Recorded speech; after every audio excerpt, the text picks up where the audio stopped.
My college experience in general has been quite a twisty path. I came into Purdue undecided, and so I was in exploratory studies, and I didn't really know what I wanted to do or where I wanted to go. And so my freshman year was trying to figure out what I was interested in, and so it was a lot of trying to figure out what my strengths were. I took a lot of intro-level classes and explored my best options. And then I landed on athletic training, and it's a 4-year program, so I applied to that program, was accepted after a year and 200 hours of clinical experience. And so I enjoyed that at the beginning, but then I realized it wasn't for me. I took a risk and I studied abroad in Australia for 3 weeks with a Purdue professor, and we got to learn about Indigenous healthcare in Australia and about all of the different issues of their views of healthcare versus the views of Australian Maine culture, and how there was a lot of conflict between the two ideals.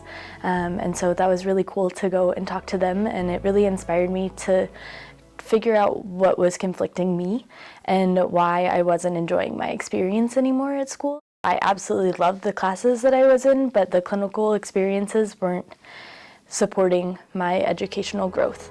And so I decided my senior year that it was time to change my major, and so I left athletic training and switched to movement and sports sciences. I was having a quantity of experiences, but not quality experiences, and that really rubbed me the wrong way.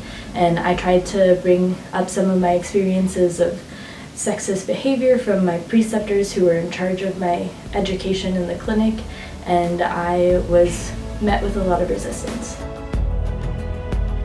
I wasn't going to just sit by and let it happen to me, because I feel like as a part of being an active learner, you have to know when to draw the line and say that enough is enough, that I'm not learning and I need these experiences to help me be fulfilled and to know what I'm doing. One of the hardest parts of changing my path was having that uncertainty. And so I know not many people are comfortable with having so much uncertainty in their life, and a lot of times people will just ride it out because that's what they're expected to do. And for me, I couldn't keep riding that wave. It was time for me to get off and try something new, because it was causing me physical, emotional, mental distress, and I couldn't put myself through it anymore. And my study abroad really woke me up and made me realize that it was time to make a change in my life. I had an in-depth conversation with one of the Aboriginal leaders of a group that we talked to, and he told me that nothing in nature is straight, so why do you expect your path to be? And that really resonates with me, and it helps me realize that all these twists and turns will help me get somewhere.